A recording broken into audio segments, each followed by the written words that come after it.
Le père a obligé son fils à épouser une mendiante comme punition, cependant, il ne s'attendait pas à cela. Le fils l'a fait, mais avant cela, pensez à vous abonner à la chaîne pour que nous puissions continuer à partager des histoires incroyables. L'été en Provence était toujours une période de splendeur pour la famille Bernard, dont le domaine, entouré de champs de lavande et de vignes luxuriantes, était un symbole de leur prestige. Monsieur Bernard, le patriarche de la famille, incarnait cette grandeur par son allure stricte et imposante. Il avait construit sa fortune dans le commerce et tenait à ce que chaque détail de sa vie reflète l'opulence et le pouvoir qu'il avait amassé. Pourtant, malgré cette image de perfection, une ombre persistait dans l'existence de cet homme inflexible. Son fils unique, Jacques. Jacques Bernard était tout ce que son père méprisait en un héritier. Il avait grandi dans le confort, certes, mais son tempérament rêveur et rebelle l'éloignait des valeurs rigides imposées par son père. À 25 ans, Jacques était un jeune homme d'une grande beauté, connu dans la région pour son charme, mais aussi pour sa réputation de flâneur. Alors que son père attendait de lui qu'il reprenne les rênes de l'empire familial, Jacques passait son temps à écrire des poèmes, à voyager en ville et à entretenir des relations jugées frivoles. Leurs disputes étaient devenues une routine. Monsieur Bernard ne supportait plus l'idée que son fils, son unique héritier, dilapide son avenir et son nom dans des futilités. Un événement vint précipiter cette tension latente. Jacques, après une soirée de débauche dans les quartiers mondains de Paris, avait été impliqué dans un scandale dont la presse locale s'était emparée. Cet affront à l'honneur familial fut la goutte d'eau pour Monsieur Bernard. Il décida qu'il était temps de donner à son fils une leçon qu'il n'oublierait jamais. Ce matin-là, Jacques fut convoqué dans le grand salon du manoir, une pièce monumentale ornée de portraits de famille et de meubles anciens, témoignant de siècles de richesse et de pouvoir. Monsieur Bernard l'attendait, debout devant la cheminée, le regard dur et implacable. Dès que Jacques entra, l'atmosphère devint lourde, étouffée par le poids du silence. Son père n'était pas du genre à laisser une erreur impunie, mais cette fois-ci, Jacques sentait que la réprimande serait différente. « Tu as humilié notre nom une fois de trop », lança Monsieur Bernard d'un ton tranchant. « Mais je te promets que tu comprendras enfin ce que cela signifie d'être un Bernard. Tu as vécu dans le luxe toute ta vie, sans jamais rien comprendre au véritable labeur, à la responsabilité. » Jacques, qui s'attendait à l'éternel sermon, resta silencieux. Mais la suite le surprit. Son père prit une profonde inspiration avant de continuer, son regard noir fixé sur lui. « Tu veux jouer avec la vie comme si tout était dû ? Très bien. Tu vas épouser une mendiante, une femme que tu ne pourras ni aimer ni respecter, qui te montrera ce que signifie la véritable misère. C'est ta punition. » Les mots résonnèrent dans la salle, laissant Jacques stupéfait. Pendant un instant, il pensa que son père plaisantait, mais l'expression sévère de Monsieur Bernard ne laissait aucun doute. Son cœur s'emballa. Il aurait pu protester, crier à l'injustice, mais un étrange calme l'envahit. Peut-être que son père pensait briser sa volonté avec cette punition, mais Jacques accepta le défi silencieusement. Une partie de lui savait qu'il y avait là une opportunité. Une opportunité de prouver quelque chose à son père, mais aussi à lui-même. Monsieur Bernard crut voir une lueur de résignation dans les yeux de son fils, mais il n'y prêta pas attention. Satisfait de ce qu'il pensait être une victoire, il ordonna à Jacques de partir immédiatement pour Paris, là où il trouverait la femme qui allait symboliser sa chute aux yeux de tous. Ce qu'il ignorait, c'est que cette décision allait enclencher une série d'événements qui changeraient non seulement la vie de Jacques, mais également la sienne, de façon irréversible. Le départ pour Paris fut rapide. Jacques quitta la demeure familiale le lendemain matin, sans un mot de plus pour son père. Il prit le premier train vers la capitale, le cœur encore alourdi par l'étrange défi qui l'attendait.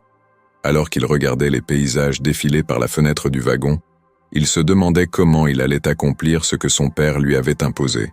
Trouver une mendiante, l'épouser, cela semblait irréel, presque absurde. Pourtant, au fond de lui, il était prêt à faire face à cette épreuve.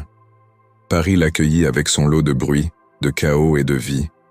Le contraste avec la quiétude de la campagne provençale était frappant. Jacques erra dans les rues, sans trop savoir par où commencer. Il devait trouver une femme sans le sou, quelqu'un qui incarnerait la misère et la déchéance que son père voulait lui faire ressentir. Mais Jacques ne cherchait pas seulement à obéir. Il voulait, d'une certaine manière, retourner ce piège contre M. Bernard. Il passa des heures à marcher dans les ruelles et les boulevards, observant les visages marqués par la pauvreté, les mains tendues, les regards vides. Le soir approchait, et avec lui, la fatigue. Il commençait à douter de sa mission lorsqu'il tomba sur une scène singulière dans un petit coin oublié de la ville. Près d'un banc usé, une jeune femme était assise, recroquevillée sous un manteau en lambeaux. Ses cheveux, autrefois blonds, étaient sales et emmêlés.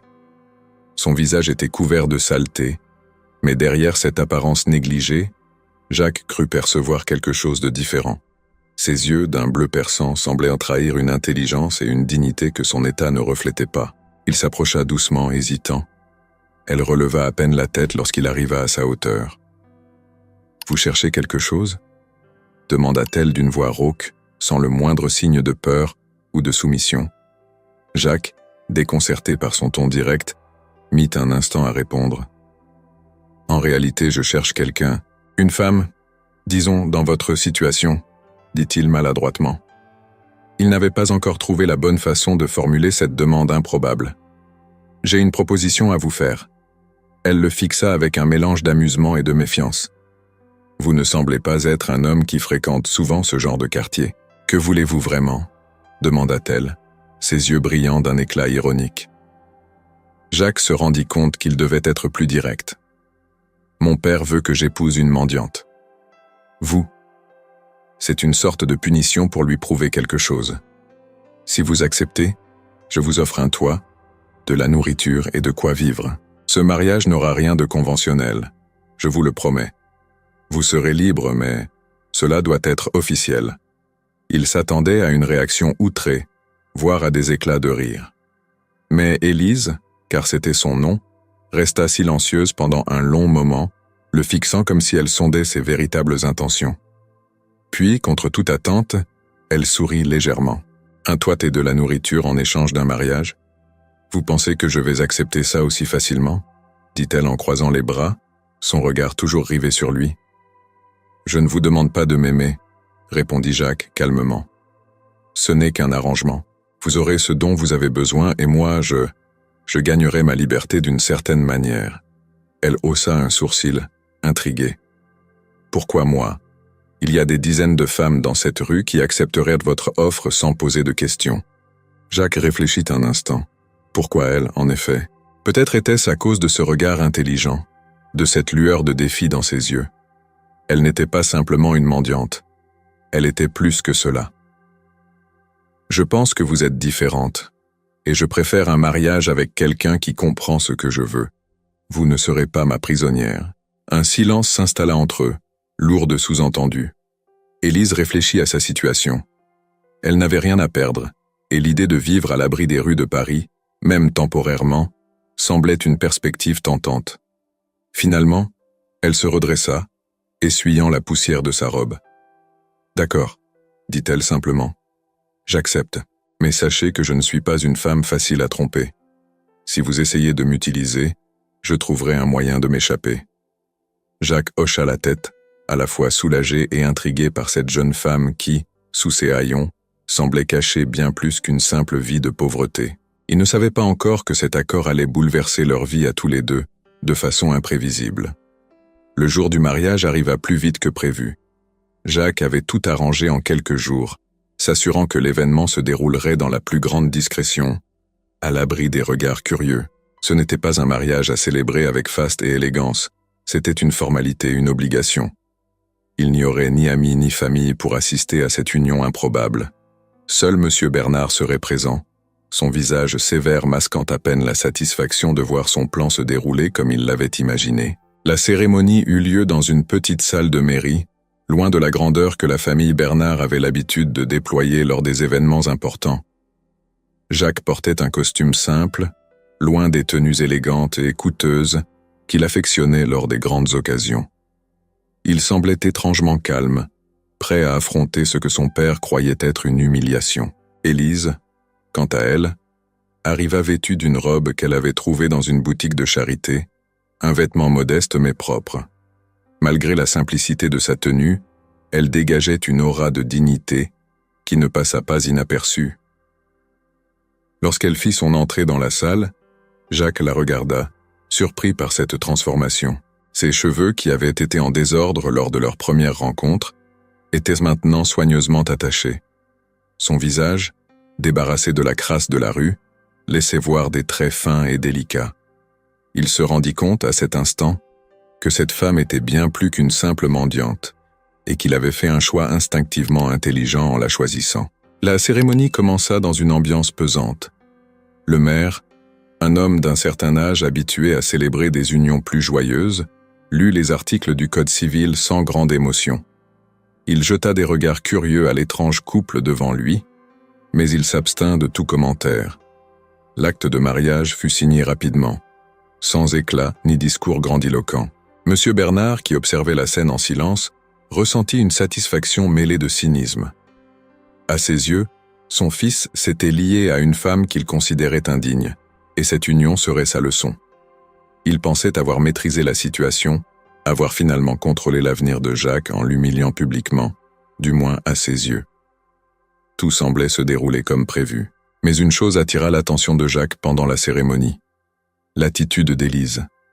Elle ne baissait pas les yeux. Elle ne paraissait pas soumise ou honteuse. Au contraire, elle se tenait droite, avec une certaine fierté, comme si elle avait accepté ce mariage pour des raisons qui lui étaient propres, et non parce qu'elle y était forcée. Il y avait quelque chose d'insaisissable chez elle, quelque chose qui ne collait pas avec l'image d'une femme désespérée et brisée. Quand vint le moment fatidique de prononcer les vœux, le silence dans la salle était palpable. Jacques, d'une voix claire et posée, promit d'accepter Élise comme son épouse. Ces mots, bien que formels, portaient une certaine sincérité. Il n'y avait pas d'amour dans cette déclaration, mais il y avait un engagement qu'il ne reniait pas. C'était un pacte entre deux personnes qui, malgré les circonstances, semblaient prêtes à marcher ensemble vers un avenir incertain. « Moi, Élise, je te prends pour époux », déclara-t-elle à son tour, sa voix douce mais assurée résonnant dans la salle vide. Les deux se regardèrent un instant, et un courant étrange passa entre eux. Jacques ne savait pas encore ce que cela signifiait, mais il sentait que ce mariage, bien qu'imposé, allait changer sa vie d'une manière qu'il n'aurait jamais imaginée. Monsieur Bernard, de son côté, s'impatientait. Il voulait en finir rapidement avec cette mascarade et laisser son fils se rendre compte de son erreur. Lorsque le maire déclara enfin les deux époux unis par les liens du mariage, il n'y eut ni applaudissements, ni sourires, ni embrassades. Le silence s'installa à nouveau dans la pièce. Monsieur Bernard, satisfait, se leva immédiatement et, sans un mot, quitta la salle, laissant Jacques et Élise seuls avec leur nouveau statut. Après la cérémonie, Jacques proposa à Élise de retourner avec lui à la maison familiale. Elle accepta sans un mot, son visage impassible, cachant tout signe de ce qu'elle pouvait ressentir. Alors qu'ils montaient dans la voiture qui les ramènerait à la campagne, Jacques ne put s'empêcher de se demander si son père avait réellement réussi à le punir, car au fond de lui une nouvelle pensée commençait à germer. Peut-être que ce mariage qui devait être un fardeau allait devenir quelque chose de bien plus complexe et inattendu. Pendant le trajet, Élise resta silencieuse, observant le paysage à travers la fenêtre, tandis que Jacques réfléchissait à ce qui les attendait tous les deux. Ce mariage, qui n'avait rien d'un conte de fées, ne serait peut-être pas le piège que son père avait imaginé. De retour à la demeure familiale, Jacques et Élise commencèrent leur nouvelle vie de couple, bien que rien dans leur situation ne ressemblât à celle d'un mariage ordinaire. La grande maison, autrefois animée par des réceptions somptueuses et des dîners mondains, semblait plus froide que jamais. Monsieur Bernard, satisfait d'avoir accompli son plan, observait la situation de loin, convaincu que la mendiante ne tiendrait pas longtemps face aux rigueurs de la vie dans un tel environnement. Cependant, il se trompait lourdement. Élise, loin de se laisser écraser par la grandeur intimidante du manoir ou par le mépris implicite de Bernard, s'acclimata rapidement à son nouvel environnement. Dès les premiers jours, elle se montra discrète mais attentive, observant chaque détail de la maison et de ses habitants. Malgré la modestie de son passé récent, elle ne se comportait jamais comme une invitée de fortune. Ses gestes étaient précis, et elle faisait preuve d'une élégance naturelle qui ne passait pas inaperçue. Jacques, quant à lui, continuait de mener sa vie sans trop se soucier des attentes de son père. Cependant, au fil des jours, Il se surprit à être de plus en plus intrigué par sa nouvelle épouse. Élise ne correspondait pas à l'image qu'il s'était faite d'une femme de la rue. Au lieu de la soumission qu'il avait anticipée, il découvrait chez elle un esprit vif, une curiosité intellectuelle insoupçonnée. Elle passait de longs moments dans la bibliothèque de la maison, explorant des ouvrages qu'elle semblait découvrir pour la première fois. Un soir, alors qu'il rentrait tard d'une de ses promenades solitaires, Jacques la trouva assise devant un livre de philosophie, ses sourcils froncés dans une concentration intense. Il fut surpris de la voir là, plongée dans un texte qu'il avait lui-même trouvé difficile à aborder. « Tu lis Voltaire » demanda-t-il, un mélange de surprise et de curiosité dans la voix. Elle leva les yeux vers lui, un sourire léger effleurant ses lèvres. « Je ne comprends pas tout, mais c'est fascinant. Les idées, elles résonnent avec beaucoup de choses que j'ai vécues. » Il s'assit en face d'elle, sa curiosité piquée à vif. « Où as-tu appris à lire » demanda-t-il, un peu embarrassé par sa propre ignorance. Il avait supposé que la vie d'Élise dans la rue l'aurait privée de toute éducation. Elle posa le livre avec soin avant de répondre. « J'ai appris enfant, mais avec le temps j'ai perdu l'habitude. » Son regard se durcit légèrement, comme si elle pensait à quelque chose de douloureux. « La vie dans la rue ne laisse pas beaucoup de place à la lecture, tu sais, mais maintenant que j'ai accès à tous ces livres, c'est comme si un monde perdu se réouvrait à moi. » Jacques resta silencieux un moment, frappé par la sincérité de ses paroles. Il se rendait compte qu'il ne savait presque rien d'elle, de son passé, de la vie qu'il avait menée à cette situation. Ce qui aurait dû être un mariage de convenance prenait une tournure inattendue, une complicité discrète se tissait entre eux, faite de moments partagés autour de discussions profondes ou de silences confortables. Au fil des semaines, Élise commença à révéler plus que sa simple curiosité intellectuelle. Elle avait des talents cachés, des compétences pratiques qui surprirent Jacques et même les domestiques. Elle participait aux décisions concernant la gestion de la maison, suggérant des améliorations que personne n'avait envisagées auparavant. Elle apprenait rapidement, observait tout, et proposait des solutions pour optimiser les dépenses et la maintenance du domaine. Un jour, alors que Jacques l'observait superviser la réorganisation de la cuisine avec une efficacité surprenante, il ne put s'empêcher de s'émerveiller. Elle n'était pas seulement une simple femme de la rue qui cherchait à survivre. Elle avait un esprit brillant, une capacité d'adaptation impressionnante. Tout ce qu'elle touchait, elle semblait le transformer, le rendre meilleur. « Ah, comment as-tu appris à gérer tout cela ?» lui demanda-t-il un soir, alors qu'ils dînaient ensemble dans l'intimité de la salle à manger, loin des regards curieux des domestiques. Elle haussa les épaules avec modestie. « La rue est une école brutale, mais elle enseigne la survie. J'ai dû apprendre à m'adapter, à m'organiser, mais je crois que cela fait partie de moi depuis toujours. J'aime l'ordre, l'efficacité.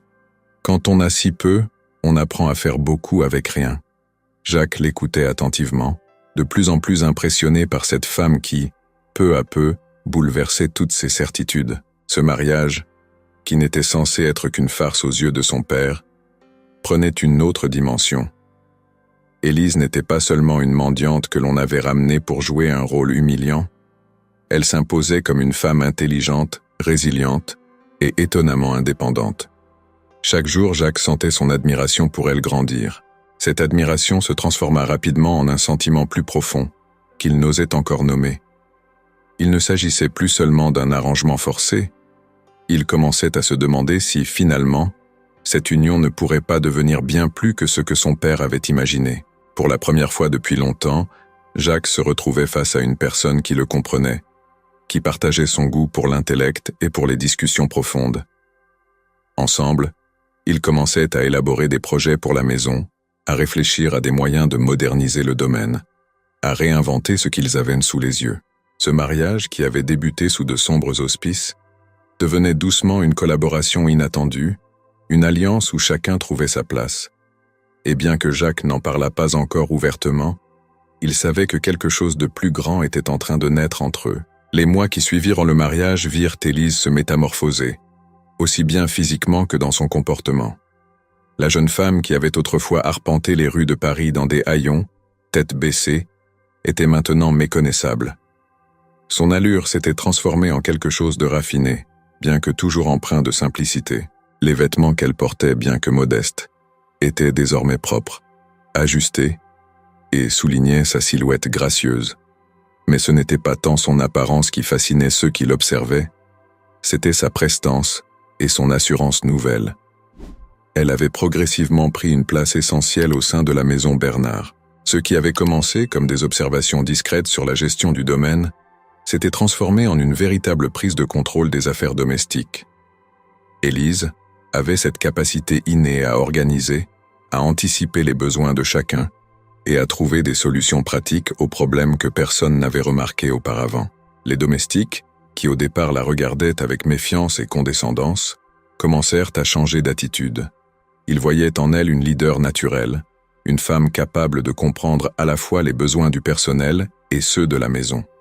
Elle n'était pas exigeante, mais ses attentes étaient claires, et elle gagnait leur respect par sa justesse et sa compétence. Sous sa direction, la maison fonctionnait plus efficacement que jamais. Jacques, de son côté, observait cette transformation avec un mélange d'étonnement et d'admiration. Il avait toujours su qu'Élise n'était pas une simple mendiante, mais il ne s'attendait pas à ce qu'elle s'impose aussi rapidement et naturellement dans son univers. Jour après jour, elle révélait des talents cachés, des compétences qu'il n'avait jamais soupçonnées. Elle avait un sens aigu des affaires, une capacité à gérer les finances qui surprit même le vieux comptable de la famille. Un jour, alors qu'ils travaillaient ensemble dans le bureau familial, discutant d'un projet de rénovation des terres agricoles, Jacques ne put s'empêcher de la complimenter. « Tu as une vision que je n'aurais jamais imaginée, Élise. Tu comprends des choses que même moi je peine à saisir après toutes ces années ici. Où as-tu appris tout cela ?» Élise, qui feuilletait un ancien registre de comptes, leva les yeux vers lui avec un sourire énigmatique. « On apprend beaucoup en observant. Les gens me sous-estimaient dans la rue, tout comme ils me sous-estiment ici. Mais je vois des choses que d'autres ignorent. » Jacques fronça les sourcils. Il sentait qu'elle parlait de plus que de la simple gestion de la maison. Il savait que son passé recelait des secrets qu'elle n'avait pas encore dévoilés, et cela ne faisait qu'attiser sa curiosité. Toutefois, il respectait son silence, conscient que chaque révélation viendrait en temps voulu. Pendant ce temps, M. Bernard, qui avait au départ accueilli Élise avec un mépris à peine dissimulé, commençait à s'inquiéter de la tournure des événements. Il avait espéré que cette union briserait son fils et le ramènerait sous son contrôle, mais c'était tout l'inverse qui se produisait. Élise, loin de s'effacer, devenait une figure centrale dans la vie de Jacques et dans la gestion du domaine.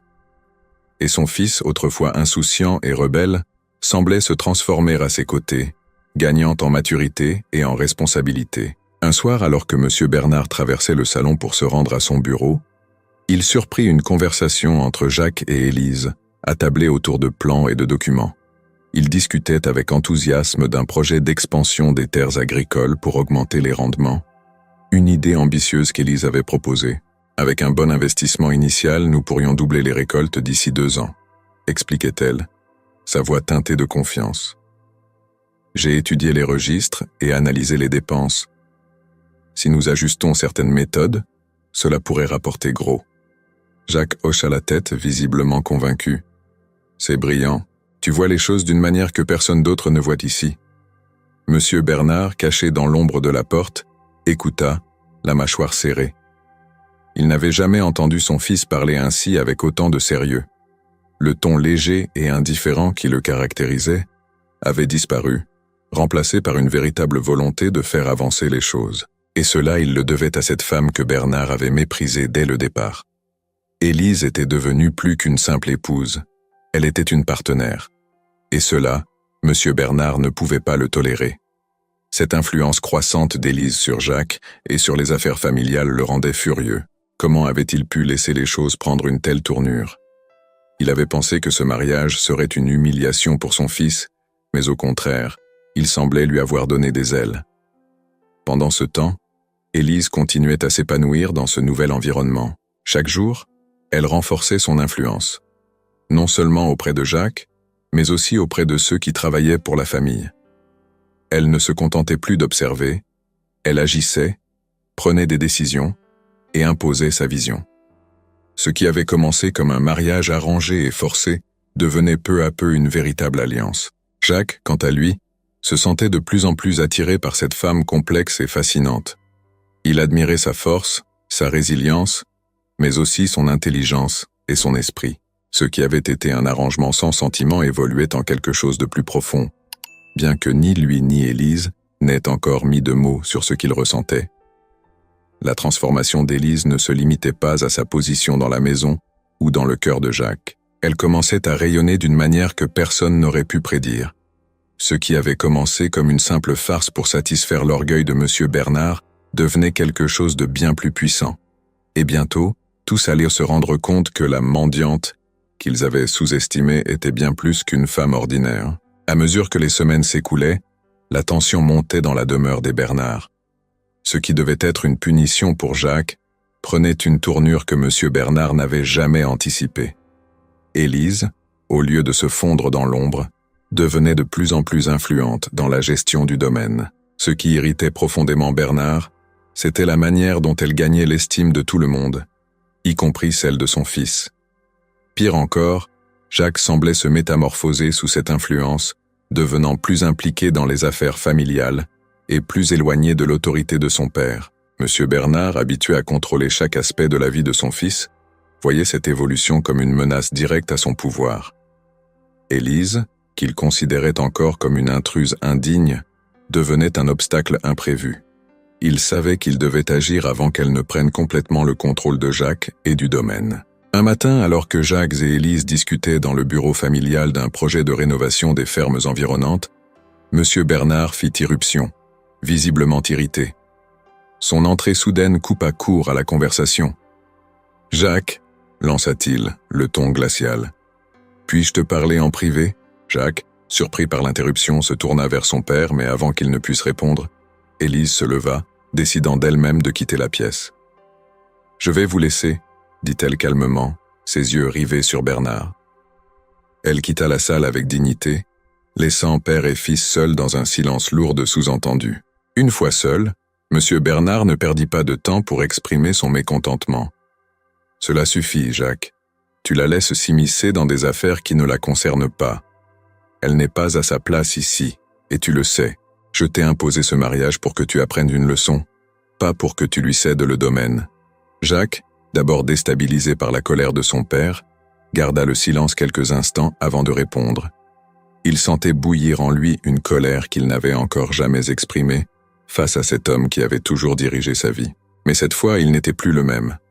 Il avait changé, et Élise y était pour beaucoup. « Elle ne s'immisce pas », répondit-il finalement, son ton plus calme qu'il ne l'aurait cru. « Elle aide. Elle apporte des solutions que personne n'avait envisagées. Grâce à elle, le domaine est en bien meilleure forme qu'il ne l'a été depuis des années. » M. Bernard écarquilla les yeux, surpris de voir son fils défendre si ardemment cette femme qu'il avait méprisée. Il ne pouvait supporter l'idée qu'Élise puisse être créditée de ses succès.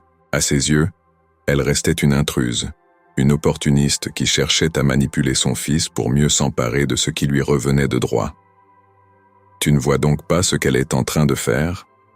tonna Bernard. « Elle te manipule, Jacques. Cette femme n'est qu'une mendiante qui a vu une opportunité et s'y est engouffrée. Elle ne mérite pas ta confiance ni ton respect. Si tu ne la renvoies pas immédiatement, tu risques de perdre tout ce que tu as. » Jacques sentit la colère monter.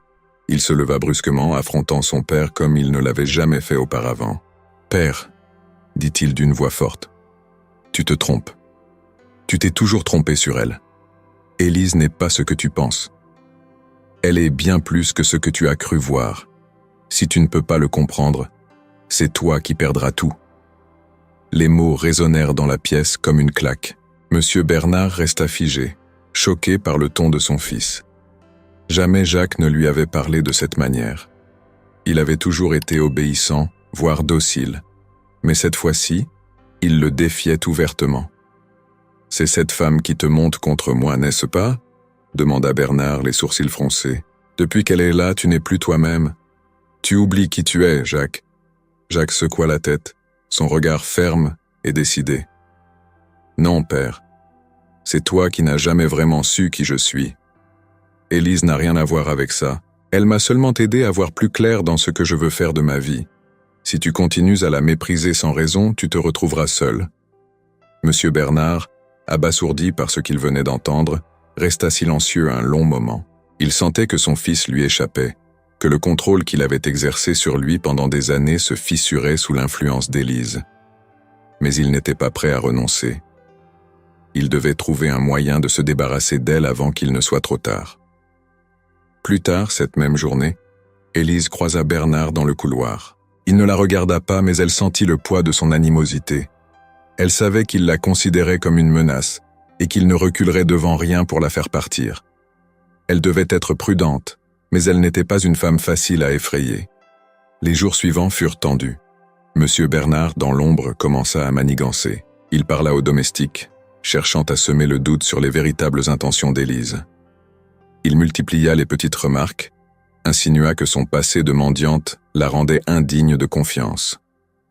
Certains des serviteurs, influencés par ses paroles, se mirent à la regarder d'un autre œil, se demandant si elle n'avait pas d'autres ambitions cachées.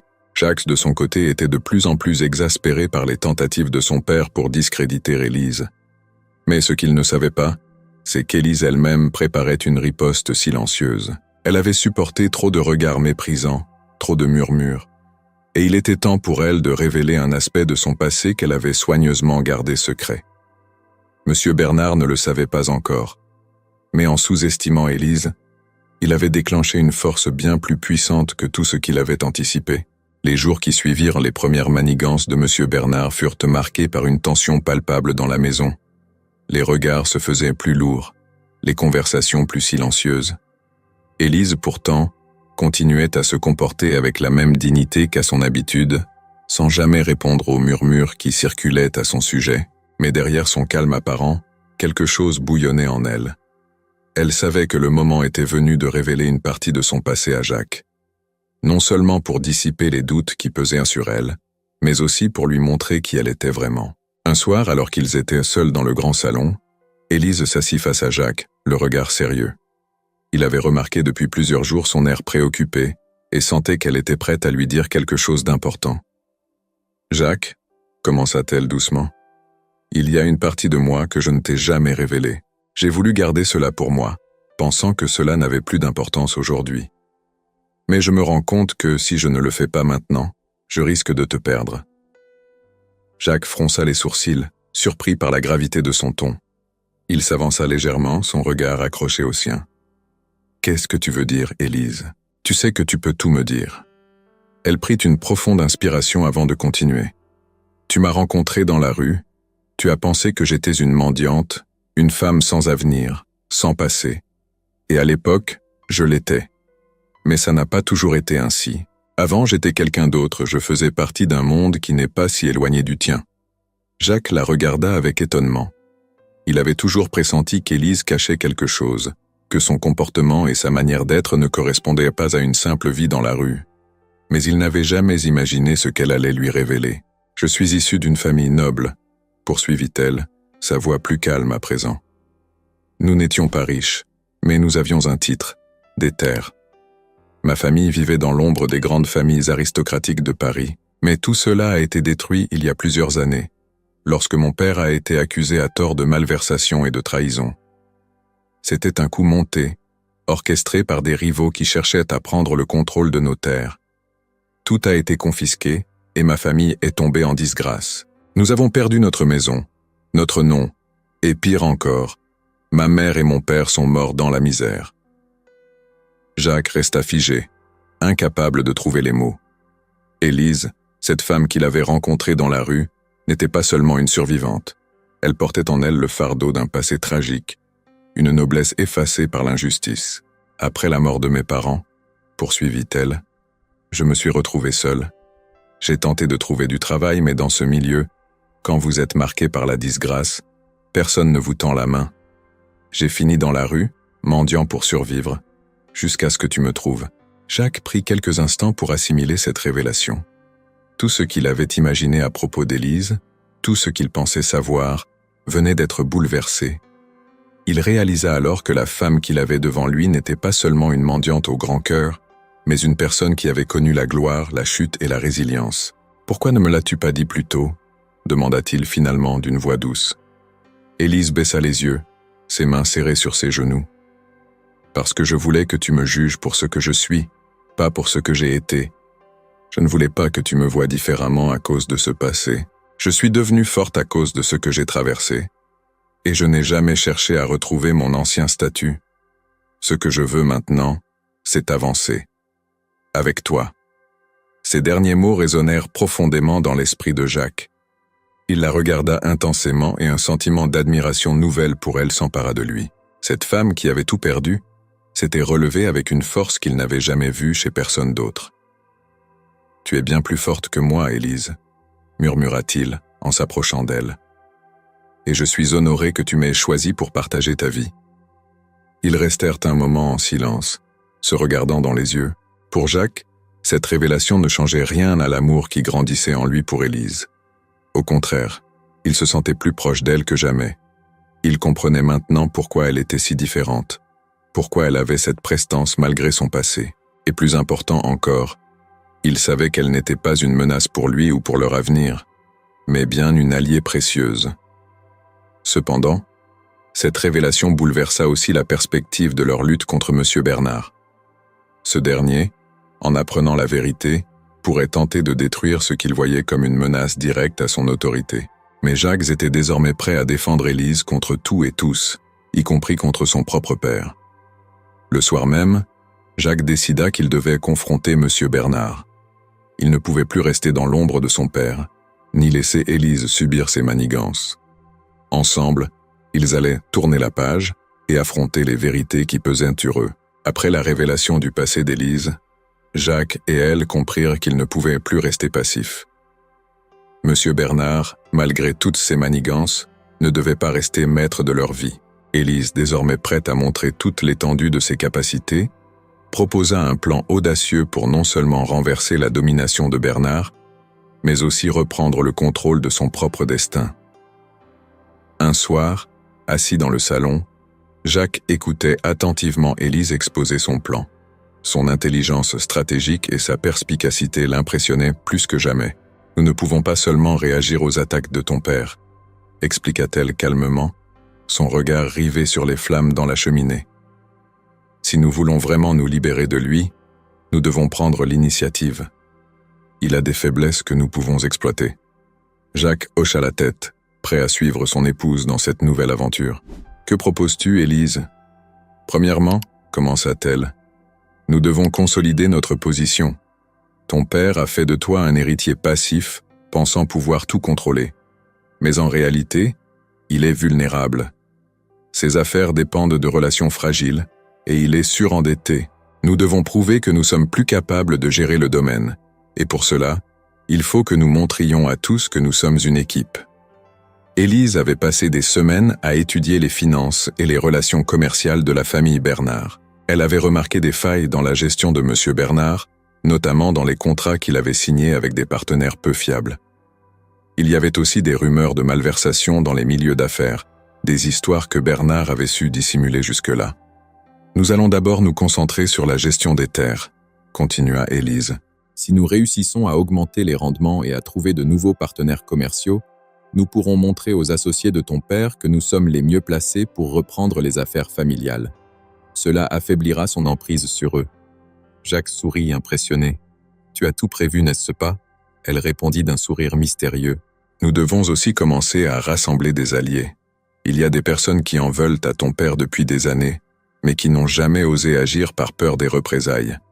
Si nous pouvons les convaincre que nous sommes l'avenir, ils nous soutiendront. » Le plan était audacieux, mais Jacques voyait maintenant toute la sagesse qui se cachait derrière.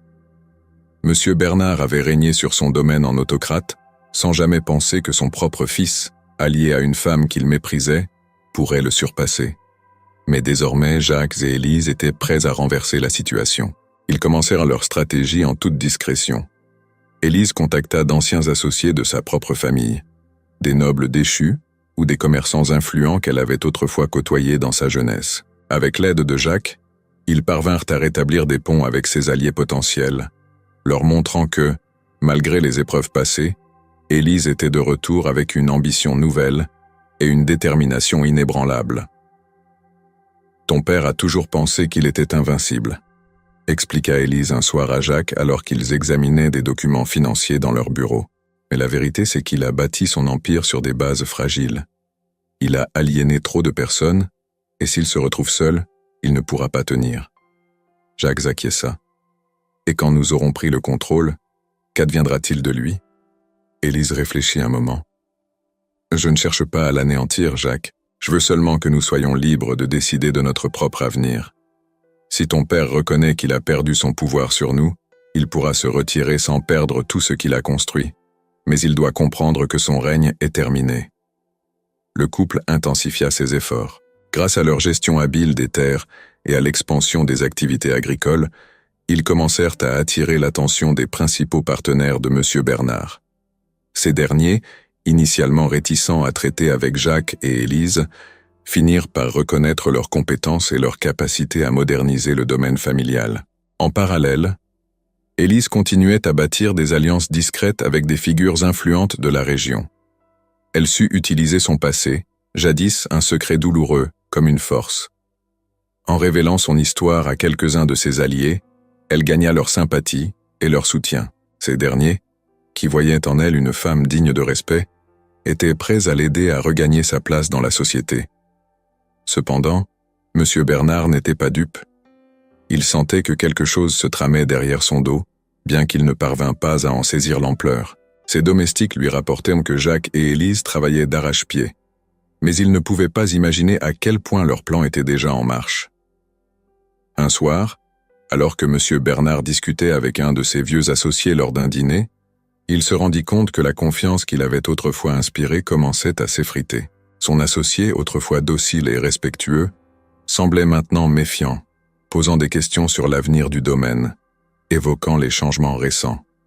« J'ai entendu dire que Jacques et sa femme ont apporté beaucoup de nouveautés à la gestion des terres, » remarqua-t-il entre deux bouchées de viande. « Est-ce vrai qu'ils ont signé de nouveaux contrats ?» M. Bernard fronça les sourcils. « Jacques ne prend aucune décision sans mon approbation. C'est moi qui dirige ce domaine, et il en sera toujours ainsi. » Mais la vérité était tout autre. Petit à petit, Élise et Jacques prenèrent le contrôle de plus en plus d'aspects de la vie du domaine. Les domestiques, autrefois fidèles à Bernard, commençaient à se ranger du côté de Jacques, reconnaissant son autorité croissante et sa relation de confiance avec Élise. Les résultats économiques parlaient d'eux-mêmes.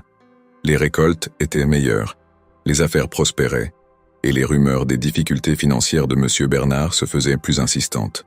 Le plan de revanche était en marche, et rien ne semblait pouvoir l'arrêter. La confrontation inévitable approchait. Jacques et Élise avaient préparé le terrain avec soin, et leur succès croissant dans la gestion du domaine ne pouvait plus passer inaperçu.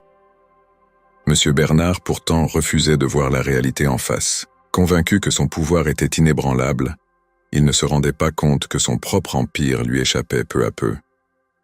Un soir, alors que l'ambiance était lourde de tensions non exprimées, Jacques prit une décision. Il était temps d'affronter son père une fois pour toutes et de mettre un terme à cette guerre silencieuse qui rongeait leur famille. Il convoqua M. Bernard dans le bureau familial, là où se prenaient les décisions importantes depuis des générations. Élise se tenait à ses côtés, calme et résolue. Lorsque M. Bernard entra dans la pièce, il sentit immédiatement l'atmosphère tendue. Son regard passa rapidement de Jacques à Élise, et il comprit qu'il n'allait pas s'agir d'une simple discussion. Le silence s'installa, lourd et oppressant, jusqu'à ce que Jacques prenne la parole. « Père, nous devons parler de l'avenir du domaine, » commença-t-il, sa voix ferme. « Les choses ne peuvent plus continuer ainsi. Tu dois accepter que les temps changent, et que moi, ainsi qu'Élise, avons une vision pour cet endroit, une vision que tu refuses de voir. » Monsieur Bernard plissa les yeux, fixant son fils d'un regard glacé. « Quelle arrogance! Crois-tu vraiment pouvoir m'enseigner quoi que ce soit sur la gestion de ce domaine? C'est moi qui l'ai bâti, et c'est moi qui l'ai maintenu en vie toutes ces années. Toi, tu n'es qu'un enfant qui joue avec des idées sans savoir ce qu'elles impliquent. » Jacques ne broncha pas. Il s'attendait à cette réaction de la part de son père, mais il n'était plus le jeune homme insouciant et révolté qu'il avait été autrefois. Il était désormais sûr de lui, grâce au soutien indéfectible d'Élise. « Père, tu refuses de voir la réalité, » reprit Jacques calmement. « Grâce à Élise, Nous avons modernisé les terres, noué de nouvelles alliances et triplé les rendements agricoles. Pendant que tu te reposais sur tes acquis, nous avons pris les rênes des affaires. Et aujourd'hui, ce domaine est plus prospère que jamais. Mais pour aller plus loin, tu dois accepter que ton temps est révolu. Il est temps de passer la main. Les mots étaient prononcés avec fermeté, sans rancune, mais avec une clarté qui ne laissait aucune place à la négociation. Monsieur Bernard, abasourdi par la confiance de son fils, chercha à reprendre le contrôle de la situation. Mais avant qu'il ne puisse répliquer, Élise s'avança. « Monsieur Bernard, dit-elle d'une voix posée mais perçante, je crois qu'il est temps que vous sachiez la vérité. Vous m'avez toujours méprisé, pensant que j'étais une mendiante indigne de votre famille. Mais je ne suis pas celle que vous croyez. Je viens d'une lignée noble comme la vôtre. Et si ma famille a connu la disgrâce, ce n'était pas par faute. J'ai été victime d'un complot, et aujourd'hui, avec Jacques, j'ai trouvé un moyen de retrouver la dignité que ma famille a perdue. Vous vous êtes trompé sur moi depuis le début. » Monsieur Bernard écarquilla les yeux, incapable de dissimuler sa surprise. Le regard intense d'Élise le cloua sur place. Elle n'était plus la jeune femme en haillons qu'il avait autrefois considérée comme une humiliation pour son fils. Elle était une force à part entière, une femme intelligente et redoutable, qui avait reconstruit sa vie et était prête à défendre son honneur. « Vous avez menti, » balbutia-t-il, cherchant ses mots. « Tout ce temps, vous m'avez trompé. »« Non, » répliqua Élise calmement. « Je ne vous ai jamais menti. Je vous ai simplement laissé croire ce que vous vouliez. Vous avez jugé trop vite, sans essayer de comprendre qui j'étais vraiment. Mais cela importe peu aujourd'hui. Ce qui compte, c'est que Jacques et moi avons prouvé que nous sommes capables de gérer ce domaine, mieux que vous ne l'avez fait ces dernières années. Il est temps pour vous de passer à autre chose. » Monsieur Bernard, rouge de colère et d'humiliation, se redressa brusquement. « Je ne laisserai pas une étrangère et un fils qui m'a trahi prendre le contrôle de ce que j'ai construit. Vous pensez pouvoir m'évincer si facilement ? Je suis le seul maître ici. » Jacques se leva à son tour, faisant face à son père avec une détermination qu'il n'avait jamais affichée auparavant. « Ton père, ce domaine n'est plus seulement le tien. Il est à nous, à Élise et moi, et nous sommes prêts à aller jusqu'au bout pour le prouver. » La confrontation atteignit son apogée lorsque Monsieur Bernard, acculé, tenta une dernière manœuvre pour reprendre le dessus. Il menaça de couper Jacques de tout héritage, de ruiner leurs alliances en semant le doute parmi leurs partenaires. Mais cette menace était vaine. Jacques et Élise avaient déjà solidifié leur position. Les partenaires de Monsieur Bernard faisaient désormais davantage confiance à Jacques, dont la vision moderne et les succès parlaient d'eux-mêmes. « Vous ne pouvez pas nous arrêter », déclara Élise avec une froide assurance. « Ce domaine prospère à nouveau, et cela, malgré vous. Vous avez tenté de nous diviser, mais au lieu de cela, vous nous avez rendus plus forts. » Monsieur Bernard, désormais à court d'arguments, sentit toute son autorité lui échapper. Il avait cru que ce mariage arrangé briserait son fils, mais au contraire, il l'avait transformé en un homme fort, capable de se dresser contre lui. Et Élise, loin d'être une mendiante docile, s'était révélée être une adversaire redoutable, à la hauteur des plus grands défis. Le silence retomba dans la pièce, seulement perturbé par les crépitements du feu dans la cheminée. Monsieur Bernard comprit qu'il avait perdu. Son regard se posa une dernière fois sur Jacques, puis sur Élise. Il ne leur pardonnerait jamais cet affront, mais il savait que sa lutte était vaine. Sans un mot de plus, il quitta la pièce, le dos voûté, comme écrasé par le poids de sa propre défaite. Jacques et Élise restèrent immobiles, observant son départ. Ils avaient remporté la victoire, mais à quel prix ? Lorsque la porte se referma, Jacques se tourna vers Élise. « C'est terminé. » Elle hocha la tête, mais un mélange d'émotions se lisait sur son visage. Ce n'était pas une victoire à célébrer, mais une nécessité. Ensemble, ils avaient réussi à se libérer de l'emprise de Monsieur Bernard, et désormais, ils pouvaient envisager l'avenir sans entrave. Après l'affrontement avec Monsieur Bernard, un nouveau chapitre s'ouvrit pour Jacques et Élise. Désormais maîtres du domaine, ils avaient toute latitude pour reconstruire leur vie et façonner un avenir en accord avec leurs aspirations. Les jours qui suivirent l'ultime confrontation furent marqués par un sentiment de libération, mais aussi par une profonde réflexion sur ce qu'ils avaient accompli et sur ce qu'il leur restait à bâtir. Monsieur Bernard, quant à lui, se retira dans l'aile la plus reculée de la demeure familiale. L'homme autrefois fier et autoritaire était devenu une ombre, battu par la force conjointe de son fils et de celle qu'il avait méprisée. Il ne cherchait plus à les affronter mais s'enferma dans une solitude amère. Les quelques rares occasions où Jacques le croisait dans les couloirs se faisaient dans un silence pesant, comme si tout avait déjà été dit. Bernard était conscient de son échec, mais son orgueil l'empêchait de reconnaître ouvertement la justesse du chemin emprunté par Jacques et Élise. Cependant, malgré cette victoire, Jacques et Élise n'avaient pas de temps à perdre en regrets ou en rancœurs. Leur objectif était clair: transformer le domaine en un exemple de modernité et de prospérité, tout en restaurant la dignité perdue d'Élise et en construisant ensemble un avenir solide. Leurs premières actions en tant que couple dirigeant furent de consolider les alliances qu'ils avaient nouées pendant leur montée en puissance. Élise, forte de son réseau de contacts et de son passé noble, prit l'initiative de rétablir des liens avec d'anciennes familles influentes de Paris. Bien que certains restaient méfiants, la réputation d'Élise en tant que femme brillante et déterminée commençait à circuler. Les portes qui lui avaient été fermées s'ouvraient à nouveau, cette fois avec respect et reconnaissance. Jacques, quant à lui, se concentrait sur la modernisation des terres familiales.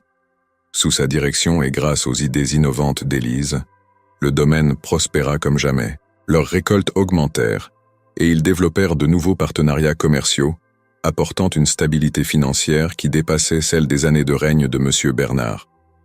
La relation entre Jacques et Élise évolua également. Ce qui avait commencé comme un mariage forcé, orchestré par la volonté destructrice de Bernard, s'était transformé en une alliance solide, fondée sur le respect mutuel et l'admiration. Jacques, qui avait autrefois vu ce mariage comme une punition, était désormais profondément amoureux d'Élise. Il voyait en elle non seulement une partenaire égale, mais aussi une femme dont la force et l'intelligence dépassaient tout ce qu'il aurait pu imaginer. Un matin, alors qu'il prenait le petit déjeuner dans la véranda ensoleillée, Jacques prit la main d'Élise avec tendresse. « Tu sais » commença-t-il le regard sincère, « je n'aurais jamais imaginé que ce mariage devienne la meilleure chose qui me soit arrivée. Tu as changé ma vie, Élise. » Elle le regarda avec un sourire doux, ses yeux brillants d'émotion. « Ce mariage nous a tous les deux changés, Jacques, mais ce n'est que le début. Nous avons encore tant à accomplir ensemble. » Ils regardèrent ensemble les terres qui s'étendirent devant eux, symbole de leur nouvelle ère. Le domaine des Bernard, autrefois dirigé par la main de fer de M. Bernard, devenait désormais un lieu de renouveau, où l'innovation et l'harmonie prenaient le pas sur les anciennes traditions rigides. Au fil des mois, les réceptions au domaine devinrent plus fréquentes, mais elles n'avaient plus la prétention froide d'autrefois. Les invités, qu'ils soient des alliés économiques ou des amis proches, étaient accueillis dans une ambiance chaleureuse, propice aux échanges d'idées et à la coopération. Jacques et Élise, en véritables partenaires, formaient un duo respecté, admiré pour leur capacité à transformer les épreuves en opportunités. Les domestiques, autrefois méfiants envers Élise, la considéraient désormais comme une figure de respect, une femme qui, malgré ses origines modestes, avait su se hisser à la hauteur des plus grands défis. Elle les traitait avec une humanité que Bernard n'avait jamais connue, et cela avait gagné leur loyauté. Quant à M. Bernard, il vécut ses derniers jours dans un isolement choisi. Il ne participa plus aux affaires du domaine, se contentant d'observer impuissant la montée en puissance de Jacques et Élise. Il ne tenta plus de s'opposer à eux, acceptant silencieusement sa défaite. Lorsque la mort vint finalement le prendre, ce fut dans l'intimité de son bureau, entouré des souvenirs d'un passé révolu. Jacques, bien que blessé par la relation brisée avec son père, assuma sa disparition avec dignité, préférant se concentrer sur l'avenir qu'il construisait avec Élise. L'héritage des Bernard se transforma ainsi en une histoire de résilience, de pardon et de renouveau. Élise, qui avait autrefois tout perdu, retrouvait non seulement son statut social, mais aussi une nouvelle famille, forgée dans les épreuves. Jacques, lui, n'était plus l'homme insouciant et frivole qu'il avait été. Il était devenu un homme fort, capable de prendre des décisions et de diriger avec sagesse, toujours épaulé par celle qui était devenue bien plus qu'une épouse. La dernière scène de cette histoire se déroulait sous le grand chêne du domaine, là où, enfant, Jacques avait souvent rêvé de liberté. Cette fois, il se tenait aux côtés d'Élise, main dans la main regardant l'horizon avec espoir et détermination. L'avenir nous appartient, murmura-t-il doucement. Élise, souriant, hocha la tête. Oui, et nous allons le bâtir ensemble. Ils étaient désormais libres de choisir leur chemin, non plus enchaînés par le poids des attentes ou des rancunes passées. Ensemble, ils allaient reconstruire non seulement leur héritage, mais aussi un avenir où l'amour, le respect et l'équité guideraient chacun de leurs pas.